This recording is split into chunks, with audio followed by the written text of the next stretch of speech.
ذرا تصور کیجئے، مطلب ایک لمحے کے لیے سوچئے کہ کوئی آپ کے گھر میں یعنی آپ کے اپنے کمرے میں ایک خفیہ کیمرہ لگا دے۔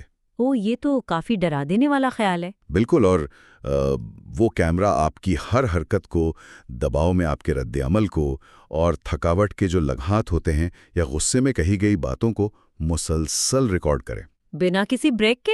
ہاں، بنا کسی وقفے کے، اور وہ بھی پورے 25 سال تک۔ باپ رے، 25 سال! تو کیا دنیا کا کوئی بھی انسان اس طرح کے 24 گھنٹے کی مسلسل نگرانی میں اپنا ایک بے داغ اور مکمل طور پر ایک مثالی کردار برقرار رکھ سکتا ہے؟ یہ تو میرے خیال میں تقریباً ناممکن سی بات ہے۔ ہاں نا، ہم عموماً جب بھی کسی عظیم شخصیت کی بات کرتے ہیں تو مطلب ہماری تمام تر توجہ ان کے تاریخی کارناموں پر ہوتی ہے، ان کی لڑی گئی جنگوں پر یا ان کی بنائی گئی سلطنتوں پر ہوتی ہے۔ جی بالکل۔ لیکن آج کے اس تفصیلی جائزے میں ہم ایک مختلف کھوج لگانے والے ہیں۔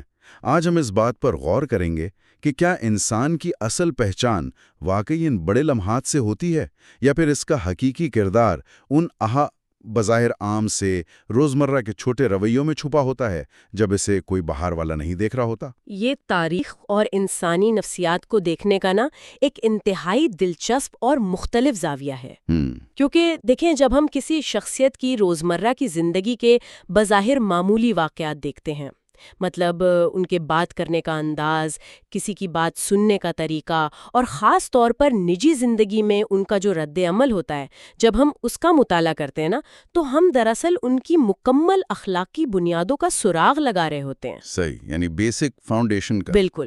بڑے اور فیصلہ کن لمحات میں تو انسان شعوری طور پر خود کو سنبھال لیتا ہے، لیکن یہ جو روزمرہ کے چھوٹے اعمال ہوتے ہیں یہی وہ اعمال ہیں جو انسان کی اصل جبلت اور فطرت کو ظاہر کرتے ہیں۔ واہ، کیا بات کہی آپ نے! اور آج کے اس گہرے مطالعے کے لیے ہمارے پاس جو مواد موجود ہے وہ اسی تصور پر پورا اترتا ہے۔ ہم آج تاریخ کی مشہور اور مستند کتاب سیرت النبی صلی اللہ علیہ وسلم کی دوسری جلد کے ایک خاص باب کا جائزہ لے رہے ہیں۔ اخلاق نبوی صلی اللہ علیہ والا باب۔ جی بالکل، اور یہ تحریر مولانا شبلی نعمانی کی ہے۔ اب سچ بتاؤں کو جب میں نے نام پڑھا تو میرے ذہن میں فوری طور پر یہ خیال آیا کہ یار یہ تو بس ایک روایتی عقیدت پر مبنی باب ہوگا۔ ہاں، عموماً ایسا ہی لگتا ہے۔ لیکن مصنف کا جو پس منظر ہے وہ اس تحریر کو ایک بالکل مختلف رنگ دیتا ہے۔ یقیناً، اور ان کا پس منظر بتانا یہاں بہت ضروری ہے۔ مطلب مولانا شبلی نعمانی محض ایک عام مصنف یا صرف ایک عقیدت مند نہیں تھے۔ ان کی پیدائش 1857 میں ہندوستان کے علاقے اعظم گڑھ میں ہوئی تھی۔ 1857 مطلب جنگ آزادی کے وقت؟ جی بالکل، اور ان کی علمی قابلیت اور گہرائی اس قدر غیر معمولی تھی کہ سر سید احمد خان جیسی قداور شخصیت نے ان کی صلاحیتوں کو پہچانا۔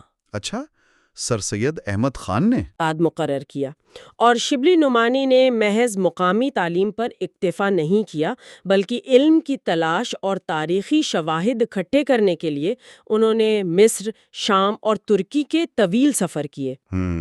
یعنی پریکٹیکل ریسرچ کی۔ بالکل، کٹھن سفر کیے اور وہاں کے قدیم کتب خانوں کو کھنگالا، اور ان کی انہی علمی خدمات پر ترکی کے سلطان نے انہیں تمغائے مجیدی سے بھی نوازا۔ وہ بے وقت ایک بہترین شاعر، ایک ادیب، ایک فلسفی اور سب سے بڑھ کر ایک انتہائی باریک بین مورخ یعنی ہسٹورین تھے۔ تو ٹھیک ہے، آئیں اسے سمجھنے کی کوشش کرتے ہیں۔ جب ایک مورخ کسی شخصیت پر لکھتا ہے تو مطلب اس کا طریقہ کار ایک عام مصنف سے کیسے مختلف ہوتا ہے؟ بہت مختلف ہوتا ہے۔ میرا مطلب ہے ایک فلسفر اور مورخ صرف جذباتی جملوں پر تو بات نہیں کرے گا نا۔ ہاں بالکل، وہ شواہد پر بات کرے گا، اور اس باب میں یہ بات واضح نظر بھی آتی ہے، انہوں نے سیرت کو محض معجزات تک محدود نہیں رکھا۔ جی بالکل درست کہہ رہے ہیں آپ، بلکہ ان اخلاقی پہلوؤں کو سامنے رکھا ہے جنہیں آج کی جدید نفسیات بہترین انسانی رویے مانتی ہیں۔ یہی اس باب کی سب سے بڑی خوبی ہے۔ دیکھیں، ایک مورخ کا کام شواہد یعنی امپیریکل ایویڈنس کو جمع کرنا اور پھر ان سے نتائج اخذ کرنا ہوتا ہے۔ صحیح۔ شبلی نعمانی نے اس باب کی ترتیب ہی اس انداز میں رکھی ہے جو خود ایک ماسٹر کلاس ہے۔ یہاں جو سب سے دلچسپ بات ہے وہ یہ ہے کہ انہوں نے اپنی بات کا آغاز براہ راست ان لوگوں کے بیانات سے کیا ہے جو آپ صلی اللہ علیہ وآلہ وسلم کے سب سے زیادہ قریب تھے، یعنی ان کے گھر والے؟ بالکل، وہ لوگ جو آپ کے ساتھ ایک ہی چھت کے نیچے رہتے تھے۔ کیونکہ حقیقت یہ ہے نا کہ باہر کی دنیا اور عوامی محفلوں میں تو ایک مثالی اور دلکش کردار پیش کرنا کوئی زیادہ مشکل کام نہیں۔ ہاں، وہ تو کوئی بھی تھوڑی دیر کے لیے ایکٹنگ کر سکتا ہے۔ لیکن گھر کی چار دیواری کے اندر جہاں انسان مکمل طور پر اپنے خول سے باہر ہوتا ہے اور اپنی فطری حالت میں ہوتا ہے، وہاں کئی دہائیوں تک ایک بے داغ کردار برقرار رکھنا تقریباً ناممکنات میں سے ہے۔ اگر میں اسے آج کی کارپوریٹ زبان میں سمجھنے کی کوشش کروں نا، تو یہ بالکل ایک 360 ڈگری پرفارمنس ریویو کی طرح لگتا ہے۔ ارے واہ، یہ بہت زبردست مثال دی آپ نے۔ ہاں نا، مطلب آج کل کے دفتروں میں آپ کا باس، آپ کے ساتھی اور آپ کے ماتحت سال میں ایک بار آپ کی کارکردگی اور رویے پر رائے دیتے ہیں، تاکہ پتہ چل سکے کہ آپ بند دروازوں کے پیچھے کیسے کام کرتے ہیں۔ جی بالکل۔ لیکن یہاں جن جائزوں کا ذکر ہے وہ 25 سال کے مسلسل مشاہدے پر مبنی ہے۔ مثال کے طور پر شبلی نعمانی نے سب سے پہلے حضرت خدیجہ رضی اللہ عنہا کا حوالہ دیا ہے۔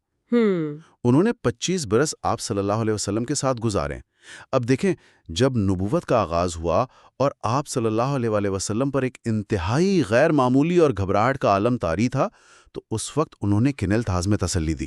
جی، انہوں نے یہ نہیں کہا کہ آپ پریشان نہ ہوں کیونکہ آپ کو کوئی بہت بڑی سلطنت ملنے والی ہے، بلکہ انہوں نے خالصتاً انسانی اور سماجی اخلاق کی گواہی دی۔ انہوں نے کہا کہ خدا کی قسم، خدا آپ کو کبھی غمگین نہ کرے گا۔ آپ صلہ رحمی کرتے ہیں، غریبوں کی اعانت کرتے ہیں اور مصیبتوں میں لوگوں کے کام آتے ہیں۔ یہ نا اس پورے واقعے کا سب سے روشن پہلو ہے۔ بالکل۔ مطلب ایک شریک حیات جو آپ کو سب سے زیادہ قریب سے جانتا ہے، وہ آپ کی زندگی کے سب سے مشکل اور غیر یقینی لمحے میں آپ کا جو سب سے پہلا حوالہ دیتا ہے، وہ کوئی کرامات نہیں ہے، بلکہ آپ کی انسانی ہمدردی اور سماجی ذمہ داری ہے۔ جی، حضرت خدیجہ نے صلہ رحمی یعنی رشتوں کو جوڑنے اور غریبوں کی مدد کرنے کو ان کے کردار کی سب سے بڑی طاقت قرار دیا۔ اور پھر اسی تسلسل میں اگر ہم حضرت عائشہ رضی اللہ عنہا کے مشاہدات کو دیکھیں تو وہ بھی اسی کی توثیق کرتی ہیں۔ صحیح۔ وہ بتاتی ہیں کہ آپ صلی اللہ علیہ وآلہ وسلم کی عادت کسی کو برا بھلا کہنے کی نہیں تھی۔ وہ برائی کا بدلہ برائی سے نہیں دیتے تھے، بلکہ درگزر کرتے تھے۔ اور ایک بہت اہم نقطہ جو انہوں نے اجاگر کیا وہ یہ تھا کہ آپ صلی اللہ علیہ وآلہ وسلم نے کبھی کسی ذاتی معاملے میں کسی سے انتقام نہیں لیا۔ واہ! اور نہ ہی کبھی اپنے ہاتھ سے کسی خادم، عورت یا جانور کو مارا۔ یہ بات اس لیے بھی زیادہ وزن رکھتی ہے کیونکہ عموماً ہم دیکھتے ہیں کہ جب کسی انسان کو تھوڑی سی بھی طاقت ملتی ہے نا، تو اس کا سب سے پہلا اور فطری رد عمل اپنے ذاتی دشمنوں اور مخالفین سے بدلہ لینا ہوتا ہے۔ بالکل ایسا ہی ہے۔ اور اسی دوران حضرت علی رضی اللہ تعالیٰ عنہ کا بیان بھی آتا ہے، جو کم و بیش 23 سال آپ صلی اللہ علیہ وآلہ وسلم کی خدمت میں رہے۔ انہوں نے جو الفاظ استعمال کیے ہیں وہ بہت خاص ہیں۔ کیا الفاظ ہے وہ؟ وہ فرماتے ہیں کہ آپ صلی اللہ علیہ وآلہ وسلم ہمیشہ خندہ جبیں اور نرم خو تھے۔ اب آج کل کی زبان میں خندہ جبیں کا سیدھا سا مطلب یہی ہے نا کہ ان کا چہرہ ہمیشہ مسکراتا ہوا اور کھلا رہتا تھا۔ ان کے ماتھے پر شکنیں نہیں ہوتی تھیں، جیسا کہ عموماً طاقتور لوگ روب ڈالنے کے لیے رکھتے ہیں۔ جی بالکل، ان کے چہرے پر ہمیشہ ایک نرمی اور استقبال کا تاثر ہوتا تھا، ایک ڈرا دینے والا یا خوفناک تاثر نہیں تھا۔ اس کے علاوہ حضرت علی رضی اللہ عنہ نے یہ بھی بتایا کہ وہ سخت مزاج نہیں تھے اور 3 چیزوں سے خاص طور پر گریز کرتے تھے۔ اچھا، کون سی 3 چیزیں؟ ایک بحث و مباحثہ، دوسرا ضرورت سے زیادہ بات کرنا، اور تیسرا ایسی بات جس کا کوئی عملی فائدہ نہ ہو۔ فضول باتیں۔ جی، جب ہم ان تمام گواہیوں کو اکٹھا کر کے دیکھتے ہیں نا، تو جدید نفسیاتی اصطلاح میں اسے اعلیٰ درجے کی جذباتی ذہانت یا ایموشنل انٹیلیجنس کی معراج کہا جاتا ہے۔ بالکل، مطلب اپنے جذبات پر کتنا زبردست کنٹرول ہے۔ ہاں، خاص طور پر غصے اور انتقام کے جذبے پر ایسا غیر معمولی کنٹرول برقرار رکھنا، وہ بھی چند دن نہیں بلکہ عشروں تک، یہ ظاہر کرتا ہے کہ یہ اخلاق کوئی ظاہری لبادہ یا اداکاری نہیں تھی، بلکہ ان کی اصل جبلت بن چکا تھا۔ یار، یہ بات واقعی سوچنے پر مجبور کرتی ہے۔ اگر ہم مان لیں کہ کوئی انسان نجی زندگی میں اپنے اہل خانہ کے ساتھ اس قدر متوازن اور نرم تھا، تو پھر سوال یہ پیدا ہوتا ہے کہ وہ عوامی زندگی میں کیسا تھا؟ بہت اچھا سوال ہے۔ کیونکہ عموماً جو لوگ گھر میں بہت نرم یا خاموش طبع ہوتے ہیں نا، وہ باہر کے ہجوم اور عوامی دباؤ میں گھبرا جاتے ہیں، یا جو لوگ گھر میں شفیق ہوتے ہیں وہ باہر طاقت کا مظاہرہ کرتے ہیں۔ تو ان کی عوامی محفلوں میں باڈی لینگویج اور بات چیت کا انداز کیسا تھا؟ اس کتاب میں اس حوالے سے جو تفصیلات ہیں وہ حیران کن ہیں۔ جی، عوامی زندگی کے حوالے سے جو بات سب سے زیادہ نمایاں ہو کر سامنے آتی ہے وہ ان کی سننے کی صلاحیت تھی، یعنی جسے ہم ایکٹیو لسننگ کہتے ہیں۔ اچھا۔ کتاب کے ذرائع کے مطابق جب کوئی ان سے بات کرتا تو وہ خاموشی سے پوری توجہ کے ساتھ سنتے، اور جب تک بات کرنے والا اپنی بات مکمل نہ کر لیتا وہ بیچ میں اسے قطع نہیں کرتے تھے۔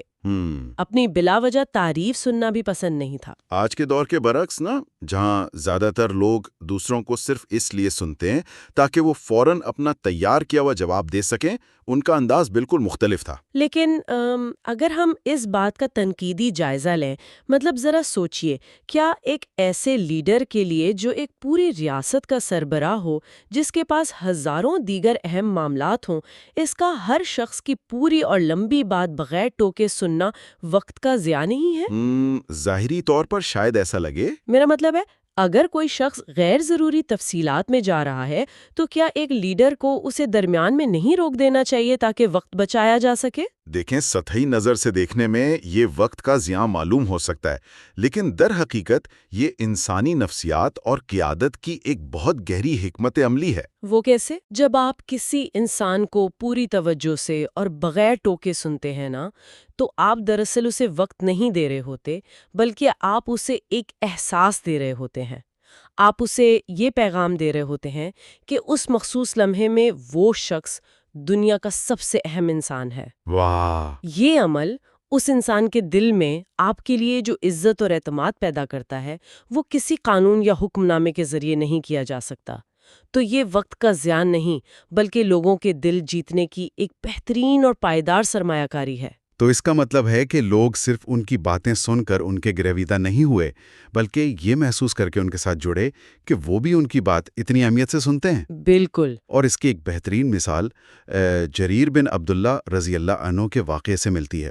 وہ بتاتے ہیں کہ جب سے وہ اسلام لائے، آپ صلی اللہ علیہ وسلم نے انہیں کبھی اپنے پاس آنے سے نہیں روکا، اور جب بھی ملے ہمیشہ مسکرا کر ملے۔ اور یہاں آ کر بات واقعی بہت دلچسپ ہو جاتی ہے۔ جی، کیسے؟ کیونکہ مصافحے اور ملاقات کے جو اصول بتائے گئے ہیں نا، میں اس پر بات کرنا چاہوں گا۔ کتاب بتاتی ہے کہ آپ صلی اللہ علیہ وسلم ہمیشہ سلام اور ہاتھ ملانے میں خود پہل کرتے تھے، اور سب سے دلچسپ بات، جب تک دوسرا شخص خود اپنا ہاتھ نہ چھوڑتا، آپ صلی اللہ علیہ وسلم اپنا ہاتھ نہیں کھینچتے تھے۔ کوئی کان میں بات کرتا تو جب تک وہ خود اپنا رخ نہ پھیرتا، آپ رخ نہیں موڑتے تھے۔ اگر ہم اس باڈی لینگویج کو آج کے کارپوریٹ دنیا کے پاور ڈائنامکس کی اینک سے دیکھیں نا، تو اس میں بہت گہرے اشارے ملتے ہیں۔ بالکل۔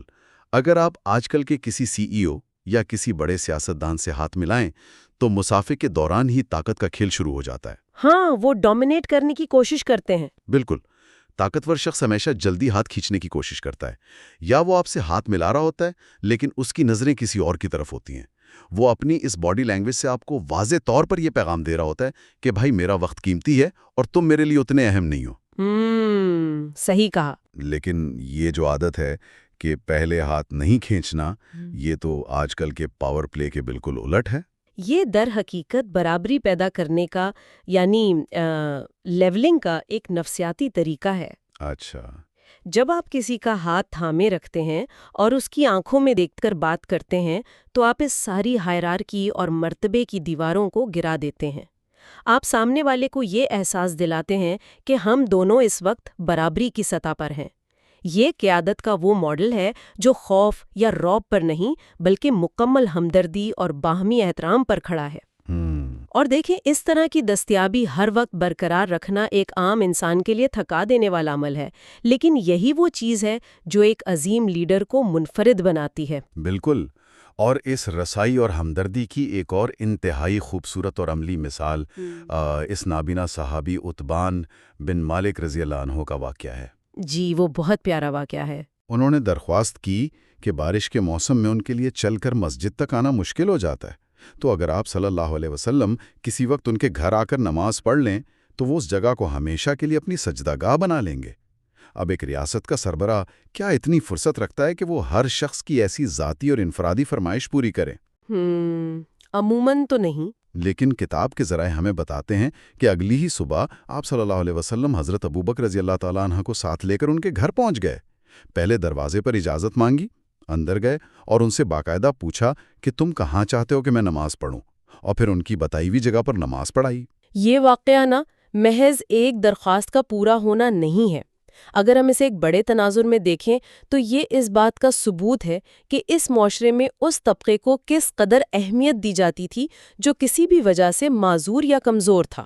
صحیح۔ جانا اور ان کی مرضی کے مطابق کام کرنا، یہ سب ایک فلاحی اور ہمدرد معاشرے کے خدوخال واضح کرتے ہیں۔ ایک لیڈر کا عام لوگوں کے درمیان موجود رہنا اسے طاقت دیتا ہے۔ بالکل۔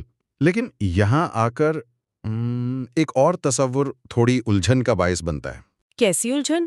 ہمارے معاشرے میں اکثر یہ سمجھا جاتا ہے نا کہ جو انسان بہت نرم مزاج ہوتا ہے، جو ہر ایک کو وقت دیتا ہے، وہ عموماً ایک کمزور انسان ہوتا ہے۔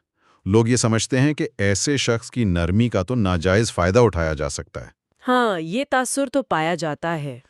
تو یہاں یہ سوال پیدا ہوتا ہے کہ جب کوئی عجیب و غریب یا مشکل سماجی صورتحال پیش آتی تھی، جسے آج کل کی زبان میں ہم آکورڈ سچویشن کہتے ہیں، تو وہاں یہ شخصیت کیسے رد عمل دیتی تھی؟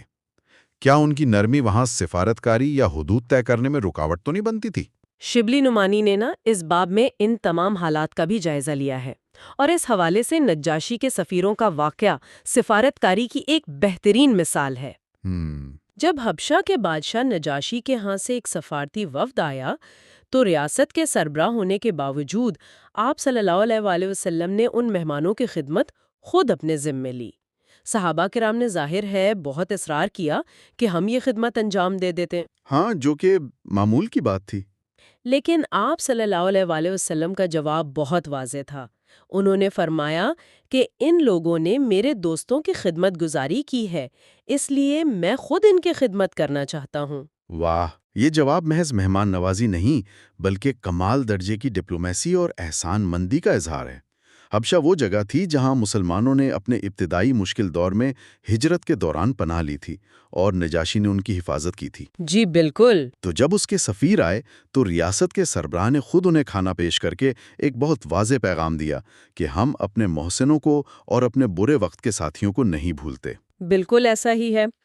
اور دوسری طرف اگر سماجی حدود یا باؤنڈریز کے تعین کی بات کریں نا، تو چھٹے بن بلائے مہمان کا واقعہ انسانی نفسیات کو سنبھالنے کی ایک شاہکار مثال ہے۔ وہ واقعہ کیسا تھا؟ ہوا کچھ یوں کہ ایک صحابی ابو شعیب رضی اللہ عنہ نے 5 آدمیوں کا کھانا تیار کروایا اور آپ صلی اللہ علیہ وسلم کو دعوت دی۔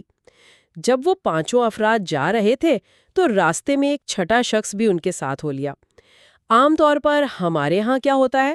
ہمارے ہاں تو بس میزبان خاموش ہو جاتا ہے۔ ہاں، اگر کوئی وی آئی پی یا بڑا مہمان کسی کو ساتھ لے آئے تو میزبان دباؤ میں آ جاتا ہے اور چپ چاپ برداشت کر لیتا ہے۔ لیکن آپ صلی اللہ علیہ وسلم نے اپنی حیثیت کا فائدہ اٹھا کر اس شخص کو زبردستی میزبان پر مسلط نہیں کیا۔ انہوں نے وہاں باقاعدہ رک کر ابو شعیب سے کہا کہ یہ شخص ہمارے ساتھ آ گیا ہے، تم اجازت دو تو آئے، ورنہ اسے رخصت کر دیا جائے۔ یار، یہ واقعہ مجھے واقعی بہت حیران کرتا ہے۔ انہوں نے واضح طور پر میزبان کی حدود اور اس کے حق کا احترام کیا۔ انہوں نے یہ نہیں سوچا کہ میں تو سب سے بڑا لیڈر ہوں، میں جسے چاہوں ساتھ بٹھا لوں، میری کون مخالفت کرے گا۔ جی بالکل۔ نے اس چھٹے شخص کو بھی ایک بالواسطہ سبق دیا کہ بغیر دعوت کے جانا مناسب نہیں، اور میزبان کو بھی یہ آزادی دی کہ وہ سماجی دباؤ یا سوشل پریشر میں آئے بغیر فیصلہ کر سکے۔ اور ایسا ہی ایک بالواسطہ تنقید کا طریقہ ایک اور واقعے میں ملتا ہے۔ ایک عرب شخص محفل میں زعفران لگا کر آ گیا، جو کہ عرب دستور میں مردوں کے لیے مناسب نہیں سمجھا جاتا تھا۔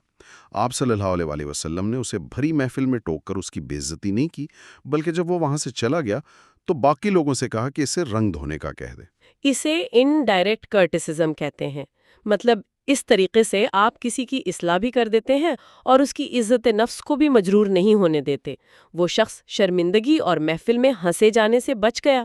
یہ سب تو بہت متاثر کن ہے، لیکن اب میں ایک واقعہ پہ روکنا چاہوں گا، اور یہاں میں سچ مچ ایک تنقیدی سوال اٹھانا چاہتا ہوں. کتاب میں ایک بدزبان شخص کا واقعہ ہے. جی. لکھا ہے کہ ایک شخص نے ملنے کی اجازت چاہی. آپ صلی اللہ علیہ وسلم نے اسے دیکھتے ہی فرمایا کہ وہ اپنے قبیلے کا اچھا آدمی نہیں. لیکن پھر جب وہ شخص اندر آ گیا اور محفل میں بیٹھ گیا تو آپ صلی اللہ علیہ وسلم نے اسے نہایت نرمی اور خندہ پیشانی سے گفتگو کی. حضرت عائشہ رضی اللہ عنہا کو اس پر ظاہر ہے بہت تعجب ہوا. انہوں نے بعد میں پوچھ لیا کہ آپ تو اسے برا سمجھتے تھے، پھر اس سے اتنی نرمی سے کیوں ملے؟ اور میری الجھن بھی بالکل یہی ہے. ذرا سوچئے، اگر آپ واضح طور پر جانتے ہیں کہ ایک شخص برا ہے، بدزبان ہے، تو پھر اس کے سامنے اچھے بننا اور اتنے نرم طریقے سے پیش آنا، کیا یہ سیدھا سیدھا منافقت کے زمرے میں نہیں آتا؟ اس سے ایک اہم سوال پیدا ہوتا ہے، اور یہی سوال تاریخ بھر میں قیادت اور اخلاقیات کو سمجھنے والوں نے پوچھا ہے. دیکھیں، یہاں ہمیں ذاتی ناپسندیدگی، منافقت اور حکمت عملی کے فرق کو بہت باریک بینی سے سمجھنا ہوگا. منافقت تب ہوتی اگر آپ صلی اللہ علیہ وآلہ وسلم اس شخص کے برے کاموں کی تعریف کرتے یا ان کی تائید کرتے، لیکن انہوں نے ایسا نہیں کیا. آپ صلی اللہ علیہ وآلہ وسلم کا اس سے نرمی سے پیش آنا اس کی بدزبانی کی تائید ہرگز نہیں تھا، بلکہ یہ ایک انتہائی زہریلی شخصیت، یا جسے ہم آج ٹاکسک پرسنالٹی کہتے ہیں، اسے مینج کرنے کا طریقہ تھا. اچھا، تو مطلب سچویشن کو کنٹرول کرنا. بالکل. اگر وہ اس سے سختی سے پیش آتے تو کیا ہوتا؟ وہ شخص بدتمیزی کرتا، محفل کا پرسکون ماحول خراب ہوتا اور ایک نیا فساد کھڑا ہو جاتا. انہوں نے دراصل صورتحال کو ڈی ایسکیلیٹ کیا، اور یہی ایک عظیم لیڈر کی نشانی ہوتی ہے کہ وہ جانتا ہے کہ کس شخص کو کس سطح پر رکھ کر سنبھالنا ہے تاکہ معاشرے یا محفل کا مجموعی توازن خراب نہ ہو. تو گویا یہ رویہ اس شخص کی عزت کے لیے نہیں بلکہ محفل کے امن کو بچانے کے لیے تھا. اور آپ صلی اللہ علیہ وآلہ وسلم نے حضرت عائشہ رضی اللہ عنہا کو اس کا جو جواب دیا وہ اس پوری بحث اور میرے خیال میں آج کے اس پورے مطالعے کا نچوڑ ہے. آپ صلی اللہ علیہ وسلم نے فرمایا، خدا کے نزدیک سب سے برا وہ شخص ہے جس کی بدزبانی کی وجہ سے لوگ اس سے ملنا چھوڑ دیں. یہ بہت ہی گہری اور تہلکہ خیز بات ہے. جی بالکل. تو اس سب کا مطلب کیا ہے؟ ہم نے آج جتنا بھی مطالعہ کیا، شبلی نعمانی کی تحریر کے ان حوالوں کو دیکھا، اس سب سے ہم کیا بنیادی نتیجہ اخذ کر سکتے ہیں؟ دیکھیں، اس پورے جائزے سے یہ واضح نتیجہ نکلتا ہے کہ تاریخ میں حقیقی اور پائیدار قیادت تلواروں، جنگی فتوحات یا محض بڑے بڑے اور ولولہ انگیز خطابات سے قائم نہیں ہوتی. کسی بھی انسان کی اصل عظمت کا پیمانہ یہ ہے کہ وہ اپنے بند دروازوں کے پیچھے اپنے ماتحتوں کے ساتھ کیسا سلوک کرتا ہے. صحیح. وہ ایک بن بلائے مہمان کے ساتھ کیسی نزاکت دکھاتا ہے. وہ طاقت میں ہوتے ہوئے بھی دوسروں کو کتنا وقت دے کر سنتا ہے، اور وہ ان لوگوں کے ساتھ کتنی حکمت سے پیش آتا ہے جو مزاج کے تلخ یا بدزبان ہوتے ہیں. یہ تمام بظاہر چھوٹی چھوٹی چیزیں مل کر ایک انتہائی متوازن، بردبار اور غیر معمولی انسان کی تصویر بناتی ہیں. بڑی جنگیں تو تاریخ کی کتابوں میں درج ہوتی ہیں، لیکن دلوں پر حکومت ہمیشہ انہی چھوٹے رویوں سے ہوتی ہے. بالکل. عظمت کا اصل اور حقیقی پیمانہ ہماری روزمرہ کی زندگی کے یہ چھوٹے چھوٹے اعمال ہی ہیں. آج کے اس تفصیلی مطالعے کو سمیٹتے ہوئے دستاویزی ذرائع سے ملنے والا وہ آخری اور سوچنے پر مجبور کر دینے والا خیال جو ہم سب کو آج اپنے ساتھ لے کر جانا چاہیے، وہ اسی آخری واقعے اور اس بدزبان شخص کے حوالے میں چھپا ہے. آپ صلی اللہ علیہ وسلم کا فرمان کہ بدترین انسان وہ ہے جس کی بدزبانی یا اس کی تلخی کے ڈر سے لوگ اس سے ملنا اور بات کرنا چھوڑ دیں. احتسابی کا آئینہ دیکھیں تو کیا ہمارے ارد گرد، ہمارے دفتر میں، ہمارے خاندان یا دوستوں کی محفل میں ایسے لوگ موجود ہیں جو صرف اس لیے ہم سے بات کرنے سے کتراتے ہیں یا ہمیں کوئی مشورہ دینے سے ڈرتے ہیں کہ انہیں معلوم ہے ہمارا مزاج تلخ ہے اور ہم انہیں ڈانٹ دیں گے یا ان کی بات کاٹ دیں گے؟ یہ واقعی سوچنے کی بات ہے. کیا ہمارے رویوں میں کوئی ایسی زہریلی چیز تو نہیں جس کی وجہ سے لوگ خاموشی سے ہم سے فاصلہ کر رہے ہیں؟ اگر آج ہم اپنی ذات کا، اپنے روزمرہ کے چھوٹے چھوٹے رویوں اور غصے کے لمحات کا وہ کارپوریٹ والا 360 ڈگری ریویو کریں جس کی ہم نے ابتدا میں بات کی تھی، تو ہم میں سے کتنے لوگ اس میں پاس ہوں گے اور ہمارا اپنا نتیجہ کیا نکلے گا؟ یہ وہ سوال ہے جو آج کی اس گفتگو کے بعد ہم سب کو اپنے آپ سے ضرور پوچھنے کی ضرورت ہے۔ بالکل درست کہا آپ نے۔ اسی فکر انگیز اور گہرے سوال کے ساتھ ہم اپنے آج کے اس تفصیلی جائزے کا یہیں پر اختتام کرتے ہیں۔ ان تمام پہلوؤں اور رویوں پر ضرور غور کیجیے گا کہ ہم اپنی عملی زندگی کو کیسے بہتر بنا سکتے ہیں۔ ملاقات ہوگی اگلے کسی نئے معلوماتی اور دلچسپ موضوع کے ساتھ۔ اپنا بہت خیال رکھیے گا۔